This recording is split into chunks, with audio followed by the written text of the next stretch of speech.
Welcome to Open Source Intelligence Vault, investigating the stories behind global events.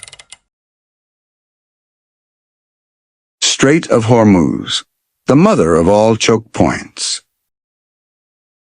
When most people hear about the Strait of Hormuz, Hor-Moz, the first thing that comes to mind is oil and gas. That's fine. But what most don't know is that this choke point is a lifeline for our civilization. Oh yes. Looking at it from a map, the Strait of Hormuz looks like just a random waterway, but in reality its importance travels far beyond the Persian Gulf to our various homes. Located in the Middle East, the Strait of Hormuz is a narrow maritime corridor between Iran to the north and Oman, and the United Arab Emirates to the south. It is the only sea passage connecting the Persian Gulf to the Gulf of Oman, the Arabian Sea, and the global oceans.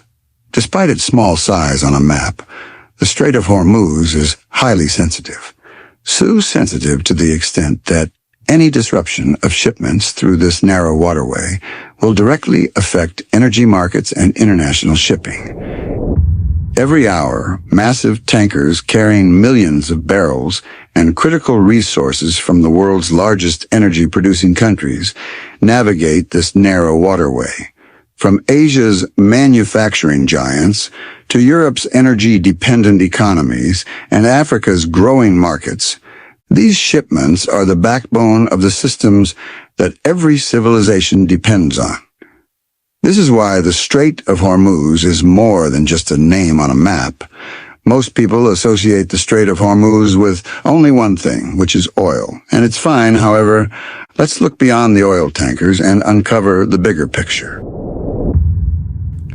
Roughly, 1/5 of the world's petroleum liquids pass through this narrow waterway. Crude oil, refined fuels, liquefied natural gas, petrochemicals, and industrial feedstocks all move through the Strait of Hormuz before reaching consumers in Asia, Europe, Africa, and other regions. The Strait of Hormuz supports at least 4 different systems at the same time. Please pay close attention to number 4 point. That one concerns each one of us. Number 1. Transportation and energy. Most people think crude oil is same as gasoline, but the reality is far more complex. Well, truth is, they are not the same. Crude oil is a raw natural resource extracted from the earth. After extraction, it is then refined into fuels, chemicals, and materials that support transportation, energy, and everyday products. Once crude oil has been refined, it becomes the raw material behind a chain of industries, more or less like a tree before it becomes furniture, or wheat before it becomes bread. Let's break it down. Once crude oil enters a refinery, it becomes a starting point for multiple supply chains. This means that a single barrel of crude oil can be transformed into gasoline for cars, diesel for trucks and tractors, jet fuel for aircraft, heating fuel, lubricants for machinery, asphalt for roads, and the chemical building blocks used to manufacture thousands of everyday products. This is what makes oil disruptions in the Strait of Hormuz so significant. The consequences are not limited to only the Persian Gulf, but can quickly affect transportation, agriculture, and even the products on supermarket shelves. Look at a very relatable scenario. You wake up one morning and go to a fuel station. The pumps are still there, workers are still there, and fuel is still available. But the price of gas has suddenly increased. You ask, wait, why?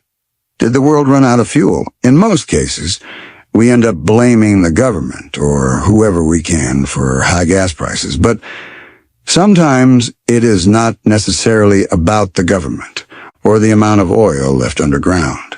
It is whether ships can safely move that oil from where it is produced to where it is needed. And this particular choke point, the Strait of Hormuz, being a major highway carrying energy to the world, if that highway becomes dangerous for ships, millions of barrels of oil will face delays. And the fear of what happens next will automatically drive oil prices higher. Number 2, agriculture and food production. The agricultural sector is one of the most overlooked parts of the Strait of Hormuz story. Many people think that the strait is limited to fuel and car, but one of its most important roles happens long before food reaches your plate. Natural gas is the foundation of modern fertilizer production. Without it, feeding billions of people would be difficult. So manufacturers use natural gas, whose main component is methane, and combine it with nitrogen from the air through what is known as the Haber-Bosch process. The result is what we call ammonia, a very key ingredient in many fertilizers. Although ammonium may sound like just another industrial chemical, but it is one of the most important substances in the world of agriculture. Agriculture itself depends on a very delicate balance of nutrients. Just as humans need vitamins and minerals to stay healthy, plants also require nutrients to grow. Of the 3 major nutrients that we have, which are nitrogen, phosphorus, and potassium, nitrogen is the one crops need in the largest quantities. And guess what? Ammonia is the main source of nitrogen for fertilizer production. So without this nitrogen, which we get from ammonia, crops will produce lower yields, which will make it difficult for the food industry to supply billions of people in the world. This is due to the fact that agriculture depends heavily on nitrogen-based fertilizers to increase our food production. A very important detail is that, and please take note of this, ammonia itself is rarely spread directly onto crops. So what happens is, ammonia is converted into fertilizers that farmers use every season, such as urea, UAN, ammonium sulfate, and ammonium nitrate. Watch this chain to see how it works. Natural gas becomes ammonia, ammonia becomes fertilizer, fertilizer helps grow crops, and those crops become the food that millions of families rely on every day. After understanding this, you realize why natural gas is more than just a fuel. Because in this case, natural gas is the primary feedstock used to produce ammonia, which forms the foundation of fertilizers that increase our food production. Now let's take a look at some of these fertilizers. 1. Urea. This fertilizer is commonly applied to maize, rice, wheat, vegetables, sugarcane, and many other crops. 2. Ammonium nitrate. This fertilizer can be applied to maize, rice, barley, and other crops that need nitrogen much more quickly. This one is more useful when farmers need a faster nitrogen response. 3. UAN, urea ammonium nitrate solution, on the other hand, is a liquid fertilizer, mainly used on large-scale field crops like maize, wheat, and fruits like apple. 4.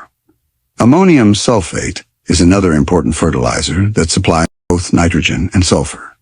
It is used for rice, wheat, potatoes, onions, and crops grown in sulfur-deficient soils. Many African countries, including Ghana, Nigeria, and Kenya, use much of these 4 fertilizers to support their crops, which are maize, rice, cocoa, vegetables, and other staple foods. To simplify its importance down for you, look at this simple farm scenario. You're supposed to feed a family from the same piece of land every year. But each harvest removes nutrients from the soil. And if those nutrients are not replaced, the soil becomes less fertile, which means future harvests will not be possible anymore. So how do you restore those missing nutrients back to the soil?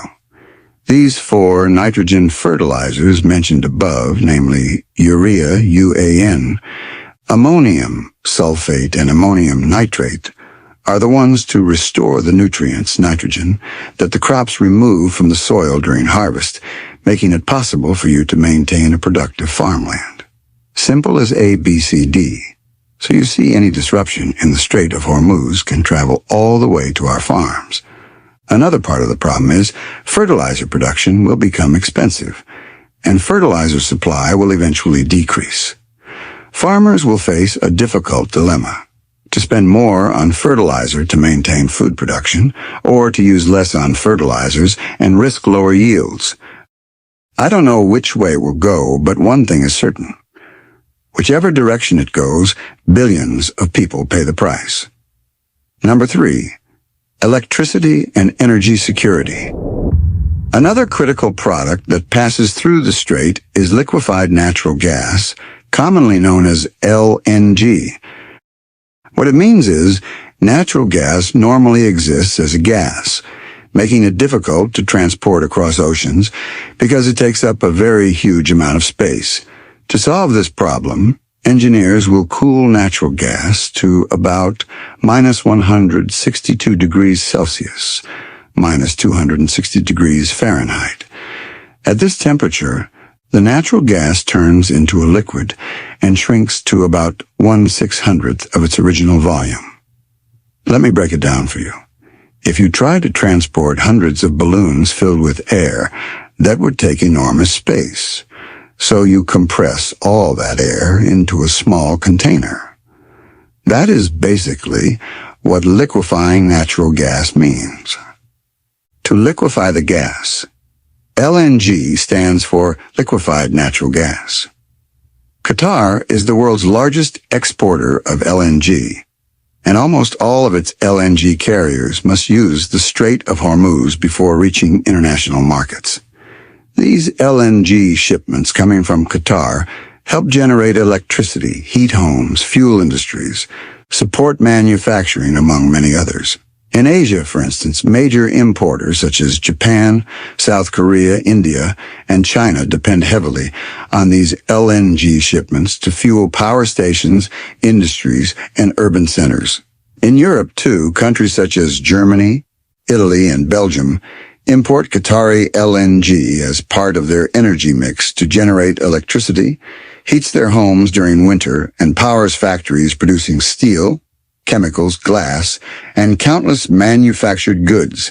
See it as every LNG carrier sailing through the Strait of Hormuz is carrying electricity for cities, heat for homes, energy for factories, the raw material used to produce fertilizer for farms, and chemicals that become thousands of everyday products. So with this effect, if LNG shipments through the Strait of Hormuz are disrupted, even in a limited way, the world loses huge energy supplies. Number 4, petrochemicals and industry. This one needs much attention because this is where we all come into the picture. Another hidden cargo moving through the strait is petrochemicals. Petrochemicals are chemical compounds made primarily from the crude oil and natural gas. To simplify it for you, not every part of crude oil becomes fuel. Some parts of crude oil are not burned for energy, rather they are sent to petrochemical plants, where they are processed into chemical building blocks to create new products: ethylene, propylene, benzene, and methanol. Most people never see these chemicals, yet they are the raw ingredients for thousands of products around us. We use them daily in our homes, hospitals, factories, and farms. In fact, they surround us, from medical equipment, food packaging, clothing, electronics, household items, to mention but few. We look at some petrochemicals and their uses. Number 1, ethylene. It is one of the most important petrochemical. Ethylene is a colorless, flammable gas produced mainly from crude oil and natural gas processing. It is used to manufacture polyethylene, the world's most widely produced plastic. Without polyethylene, many everyday items simply wouldn't exist. Number 2, propylene, also called propene, is a colorless, flammable gas produced mainly from crude oil refining and natural gas. It is converted into polypropylene, one of the strongest and most versatile plastics used in modern industry, including car dashboards, car bumpers, medical syringes, suitcases, furnitures, ropes, textiles, reusable food containers, to mention but few. Number 3, benzene. This one is a colorless, highly flammable liquid. with a sweet smell. It is produced mainly during crude oil refining and from coal processing. Benzene isn't something consumers buy directly, but manufacturers rely on it to produce products like dyes, detergent, paints, electronics, rubber, synthetic fibers, medicines, among others. Number 4. Methanol. It is a simple type of alcohol and a basic chemical building block made mainly from natural gas and sometimes from coal or biomass. It is a clear, colorless liquid that is very useful in industries. Methanol is used to produce adhesives, plastics, paints, construction materials, and industrial chemicals. It also plays a role in manufacturing formaldehyde and can be used as a fuel or fuel ingredient in some industrial applications. Hospitals around the world depend most on petrochemicals. Walk into any hospital and you'll find petrochemicals everywhere. IV bags, syringes, surgical gloves, face masks, protective gowns, medicine packaging, medical tubing, etc. Many of these products begin with chemicals made from oil or natural gas. Oh, and agriculture and food need petrochemicals too. Aside petrochemicals helping grow crops through fertilizer production, they are also used to manufacture irrigation pipes, greenhouse films, seed trays, pesticide containers, water tanks, and many of the materials farmers use every season.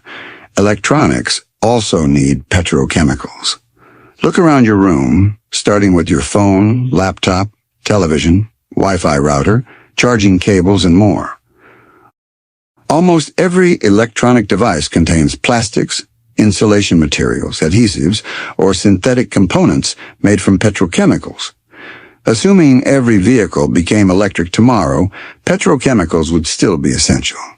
Yes, because tires contain synthetic rubber. Car dashboards and interior panels use engineered plastics, wire insulation, seat foam, paints, adhesives, and many lightweight components all depend on petrochemicals.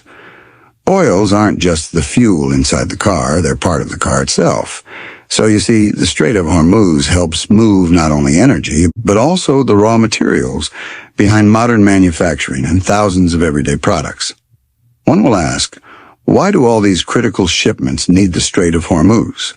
So, as mentioned earlier, the Strait of Hormuz is located in the Middle East and countries bordering the Persian Gulf, mainly Saudi Arabia, Iraq, Kuwait, Qatar, United Arab Emirates, and Iran, are major producers of crude oil, natural gas, and petrochemical feedstocks. Millions of these products leave the region by ship through the Strait of Hormuz, which is a very narrow point of about 33 kilometers, 21 miles wide. One critical detail about the Strait of Hormuz is that it is the world's most important energy choke point. Around 20% of the world's daily oil consumption passes through this small corridor. That is no joke. We are talking about 20 million barrels of crude oil and petroleum products every single day. The best way to explain the Strait of Hormuz's importance to someone is by picturing a city that receives most of its water through one main pipeline. Even though the city has other sources, that pipeline is extremely important because it carries a large share of the total supply. The Strait of Hormuz works in a similar way for global energy. Even though it is not the only energy route in the world, it is one of the most important key highways for the energy and thousands of products we rely on every day. With this new information, the next time someone says the Strait of Hormuz is less important, remember this. The narrow waterway doesn't just move oil, it moves the raw materials that support the system of modern civilization that billions of people rely on. I hope you enjoyed this discovery, and thanks for watching. Don't forget to hit the subscribe button.